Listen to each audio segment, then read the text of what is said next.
चाहे वो इमरान खान की स्पीच हो या मरियम नवाज की या नवाज शरीफ की, चाहे वो ची गुएरा का कोई पुराना लेक्चर हो या मार्टिन लूथर की कोई वीडियो आ जाए, यकीन करें अगर उसने मुझे पहले कुछ सेकंड्स में ऐसी टीजर ट्रेलर आने वाली गुफ्तगू पॉइंट या कोई ऐसा हाईलाइट देना है जिससे सुनने वाला कहे कि यार ये तो अब मैं सुन के ही उठूंगा।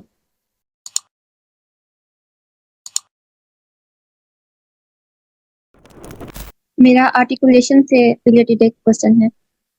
जी जी बिस्मिल्लाह। आरसी क्लास में भी हमने आर्टिकुलेशन को डिस्कस किया और पता चला कि यही सबसे ज्यादा इम्पोर्टेंट है। अगर आपके पास अपनी थॉट है मगर आप उसको आर्टिकुलेट नहीं कर पा रहे तो उसका कोई इतना फायदा नहीं।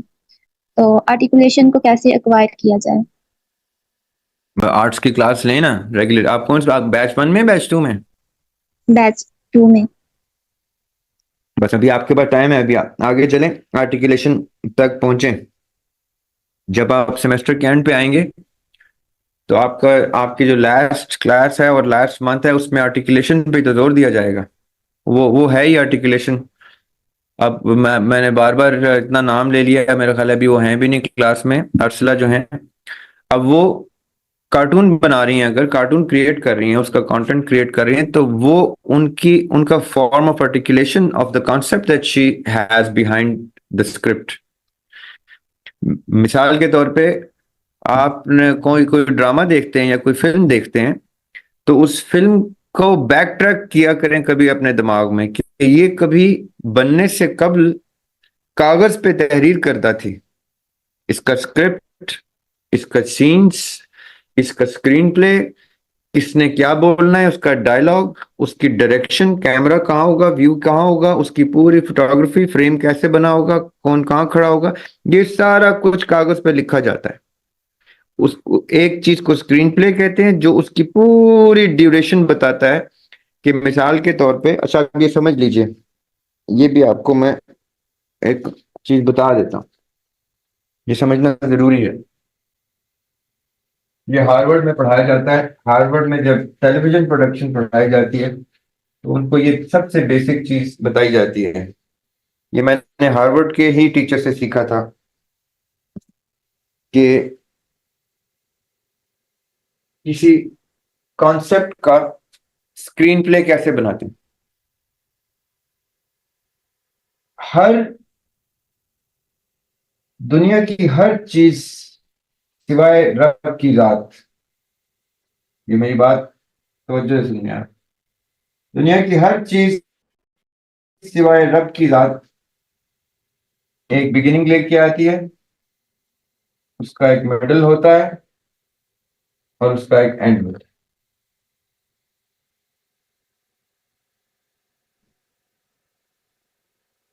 अब जैसे ही किसी चीज की बिगिनिंग और उसका एंड पता चल जाए तो आप उसकी एक ड्यूरेशन बता सकते हैं। मिसाल के तौर पे मैंने एथिक्स की एक रिपोर्ट सबमिट कराई है वसीला को। अब उस रिपोर्ट की क्लोजर पे मैं उस रिपोर्ट के पूरे कंटेंट को एक वीडियो की सूरत में, एनिमेटेड वीडियो की सूरत में बनाना चाह रहा हूं। तो मैं उसका पहले एक बिगिनिंग देखूंगा अपनी रिपोर्ट का और उसका एक एंड देखूंगा। जैसे बिगिनिंग और एंड देखूंगा तो मैं उसकी एक ड्यूरेशन तय करूंगा कि मैंने कितनी देर में ये चीज एक्सप्लेन करनी है। हॉलीवुड की ज्यादातर फिल्में 90 मिनट्स पर मुश्तमिल होती हैं, 90 मिनट्स पे। तो मैं आपको एग्जांपल देता हूं। ये अगर 90 मिनट्स है, समझनी है मेरी बात, अब गौर से आप, आर्टिकुलेशन को मैं बयान कर रहा हूं। ये 90 मिनट्स की मूवी है अगर, तो इसके 3 सेक्शन तो बन ही जाते हैं ना, 30 30 मिनट्स के।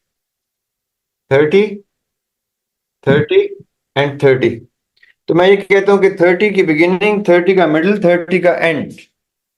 लेकिन हार्वर्ड के ग्रेजुएट्स कहते हैं कि अगर आपने किसी चीज को इतना अट्रैक्टिव करना है कि अगर सिनेमा में आपने लोग बिठा दिए, खींच तो ले आए आप स्टार कास्ट के नाम के ऊपर कि टॉम क्रूज है जी एक तरफ, और मिशन इम्पॉसिबल टाइप कोई मूवी है, तो वो उसकी ऑडियंस तो आ जाएगी। लेकिन जब ऑडियंस बैठी हो, अब ये आपने, मैं जान के आपको हॉलीवुड की एग्जांपल दे रहा हूं, क्योंकि आपने इतना अट्रैक्टिव करना है अपनी पॉडकास्ट को या अपने उस कंटेंट को। जब भी किसी कंटेंट को करना है, अगर स्पीच डिलीवर कर रहे हैं आप स्कूल में, कॉलेज में, यूनिवर्सिटी में, या यूट्यूब पे या किसी जगह पे, उसको भी आपने इसी नजर से देखना है, स्पीच को भी। आप पॉडकास्ट कर रहे हैं, आप कोई लेक्चर डिलीवर कर रहे हैं, ये मेरी बात याद रखनी है आप। तो आपने उसके 3 सेक्शन, इतनी इतनी मेहनत जरूर करनी है उस पे, अपने हर लेक्चर पे अपनी। मैं जब बाकायदा पढ़ाता था, मैंने 7 साल इन रो कंटिन्यूसली पढ़ाया, तो मेरे हर लेक्चर से पहले मैं बाकायदा उसकी प्रेपरेशन करता था, क्योंकि मैं गलती से ये किताब बहुत पहले मेरे वालिद साहब की लाइब्रेरी से निकाल के मैं पढ़ बैठा था कि स्क्रीन प्ले क्या होता। तो मैंने उधर से ये सीखा कि किसी भी चीज को अगर आपने अट्रैक्टिव रखना है कि आपकी ऑडियंस उसको सुने, समझे, क्योंकि उसमें कुछ वैल्यूबल कंटेंट है, कॉन्सेप्ट है जो आप डिलीवर करना चाह रहे हैं। वो आप अपना टाइम जाया करने आए, ना किसी का टाइम जाया कराने आए। कोई ना कोई कॉन्सेप्ट है जो आप डिलीवर करना चाहते हैं, मैं कोई मैसेज है, दावत का मैसेज है, किसी चीज का मैसेज है, दीन का मैसेज है, दुनिया का मैसेज है, कुछ भी। तो उसकी वर्थ है। तो अगर उसकी एक वर्थ है और उस सुनने वाले के टाइम की भी वर्थ है, ये वैल्यू आपको रिकग्नाइज हो जाए, तो आपको वाजिब हो जाता है इतना सा होमवर्क करना कि मैं उसकी प्रेपरेशन जरूर करूं बिफोर डिलीवरी। अब ये 90 मिनट्स की, 90 मिनट की अगर मूवी है हॉलीवुड की, तो वो कभी भी 30 मिनट की बिगिनिंग नहीं सोचेगा।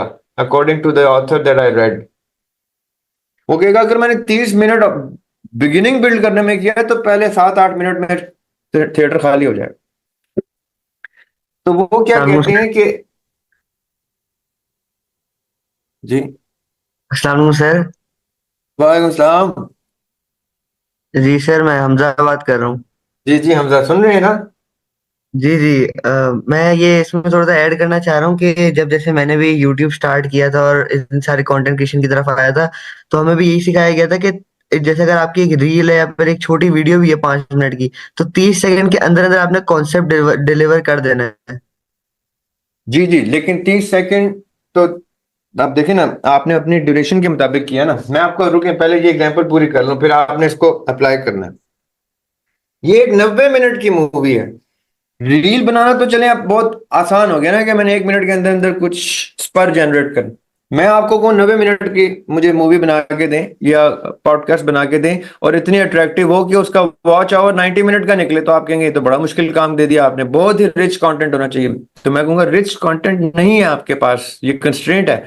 अब आपकी डायरेक्शन पे बात आ गई है कि आप उसको कैसे डायरेक्ट करते हैं। तो मैं आपको उसकी टेक्निक बता रहा हूं जो हार्वर्ड वाले करते हैं। हार्वर्ड वाले कहते हैं कि 90 मिनट की मूवी को मैंने 3 हिस्सों में डिवाइड किया, और उसके बाद ये वाले 60 मिनट्स अभी साइड पे कर दिए।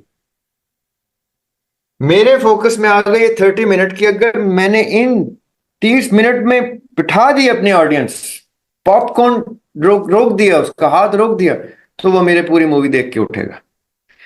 अब वो करने के लिए वो क्या करते हैं कि पहले 8 से 10 मिनट के अंदर अंदर वो पहला हुक जनरेट करते हैं। The term they use, hook, के ऑडियंस हुक हो जाए, फंस जाए इस पे। तो अमूमन क्या होता है कि जो बहुत अट्रैक्टिव मूवीज हैं, उसमें पहले 8, 7, 8 मिनट के अंदर कोई ऐसी सनसनी जनरेट करते हैं। वो कोई एक्सीडेंट हो गया, कोई अचानक से कोई कोई ऐसी अनहोनी चीज हो गई जिसने क्यूरियोसिटी बिल्ड कर दी ऑडियंस की। जैसे ही उसने वो क्यूरियोसिटी बिल्ड की, तो पहला हुक उसने डाल दिया अपने ऑडियंस में। This hook will lock him down on his seat in the theatre, and he will say अब तो मैं पूरी मूवी देखूंगा। ये जो हुक है, ये आ गया आपकी इस कॉन्सेप्ट की आर्टिकुलेशन की प्रोडक्शन का। मेरी बात समझिएगा। ये वो चीज है जो अरसला ने कार्टून के अंदर जनरेट करना है ताकि बच्चे वो कार्टून देखें।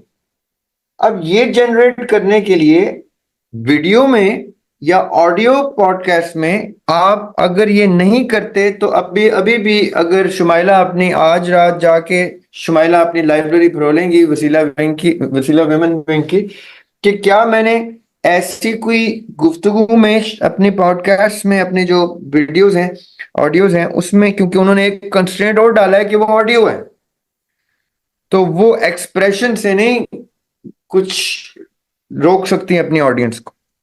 तो उन्होंने लिमिटेशन के अंदर रहते हुए अपने उस ऑडियो फाइल में इन द फर्स्ट फ्यू मिनट्स ऐसी टीजर ट्रेलर आने वाली गुफ्तगू पॉइंट या कोई ऐसा हाईलाइट देना है जिससे सुनने वाला कहे कि यार ये तो अब मैं सुन के ही उठूंगा। देखने वाला जो वीडियोस में आएंगे, जो सामने आएंगे, वो भी ये सुन लें, और जो ऑडियो में आएंगे वो भी, कि आप जितने मर्जी फन्ने खान हो, आप यकीन करें मैं बड़े बड़े स्कॉलर्स को या ऑथर्स को या वीडियो प्रोड्यूसर्स को या एक्टर्स को या मूवीज को, I do the same thing while looking at them because I'm applying what I read when I was young। कि यार मैंने एक बहुत समझदार स्क्रीन प्ले के राइटर को पढ़ा है और मेरे अंदर उसका मीटर बैठ गया हुआ है, उसका जज बैठ गया हुआ है। अब जब भी मैं कोई मूवी देखता हूं या कोई पॉडकास्ट देखता हूं, इवन पॉडकास्ट भी, चाहे वो इमरान खान की स्पीच हो या मरियम नवाज की या नवाज शरीफ की, चाहे वो ची गुएरा का कोई पुराना लेक्चर हो या मार्टिन लूथर की कोई वीडियो आ जाए, यकीन करें अगर उसने मुझे पहले कुछ सेकंड्स में अपील नहीं किया ना कि ये गुफ्तगू किस मयार की है, कि क्या मेरे वक्त के काबिल है ये वीडियो या ऑडियो, तो मैं उसको, अगर नहीं वो मुझे हुक कर सका तो मैं आगे चला जाऊंगा। मैं ये नहीं देखूंगा कि वो कितने बड़े नाम की, कितने टॉम हैंक्स का कोई इंटरव्यू लगाया या किसी का, या किसी डॉकिंस की कोई गुफ्तगू चल रही है। If it does not hook me in the first few sentences because through his content what he is about to say, how valuable is he showing himself, कि ये वीडियो इतनी वैल्यूबल वीडियो है, या कोई मूवी है तो वो इतनी उसमें सेंस है डायरेक्टर में कि वो मुझे रोक सके, अगर नहीं तो मैं वो मूवी नहीं देखता, मैं वो इंटरव्यू नहीं सुनता। I do not waste my time, I go to the next one. जब तक कि कोई मुझे मेरे मतलब की अपील नहीं आएगी मैं वो मूवी भी नहीं देखता। मुझसे अक्सर लोग कहते हैं कि इंडिया में आप किसकी मूवी देखते हैं, तो मैं कहता हूँ यार वो लोग गुजर गए, चल बसे इंडिया में जिनकी मैं मूवीज देखता था। और आप यकीन करें बड़े से बड़ा नाम हो तो मैंने उसकी मूवी नहीं देखी होती। हाँ, उसके कुछ सीन्स जानबूझ के मेरे दोस्त दिखाते हैं कि यार ये सीन देख ले, बड़ी अच्छी फिल्म है, उसने बड़ी अच्छी एक्टिंग की है, इसमें मैसेज बड़ा अच्छा है, ये सीन देख ले, ये बीच में से कोई सीन दिखा दें तो मैं देख लेता हूँ कि अच्छा हाँ ठीक है, बट सुधारा ही है। बट पॉइंट इज के my my way of judging a video is so tough. इतना सख्त मैंने क्राइटेरिया रखा हुआ है। फिर मेरे वालिद साहब भी बहुत सख्त क्राइटेरिया रख के वीडियो मूवीज देखते थे या प्रोडक्शन देखते थे, पर वो खुद टेलीविजन प्रोडक्शन सीखे हुए थे, उन्हीं की तो लाइब्रेरी से मैंने किताबें निकाली थी, और वो राइटर भी थे और उन्होंने बेशबहा ड्रामाज लिखे और सब कुछ। So for me it is impossible कि आप मुझे फोर्स करके किसी डॉक्टर सार साहब की भी कोई वीडियो दिखा दें या गामदी साहब की भी दिखा दें, अगर उन्होंने पहले 5-7 मिनट में उन्होंने ये नहीं मुझे अपील किया कि इनके उनकी गुफ्तगू में कोई बात मेरे मयार पे उतर रही है। सॉरी टू से हैं वो मेरे से बहुत बुलंद मयार के, लेकिन आर्टिकुलेशन में अगर वो मयार पे नहीं उतर रही तो मैं आगे चला जाऊंगा। तो आपने भी अपने मयार इतने सख्त रखने हैं, सुनते हुए भी, देखते हुए भी, मूवीज में भी, कार्टून्स में भी, लेक्चर्स में भी, किसी लेवल की ऑडियो वीडियो प्रोडक्शन में अगर आपको हुक फैक्टर नहीं मिला, गुजार देना है उसको और नीचे कमेंट कर देना है, या पर्सनल में कमेंट कर देना है, या रिपोर्ट है अपने वसीला के मेंबर की कोई वीडियो देख रहे हैं तो कर देना है कि you did not put the hook in time, I am sorry. Why? So that next time the producer would improve.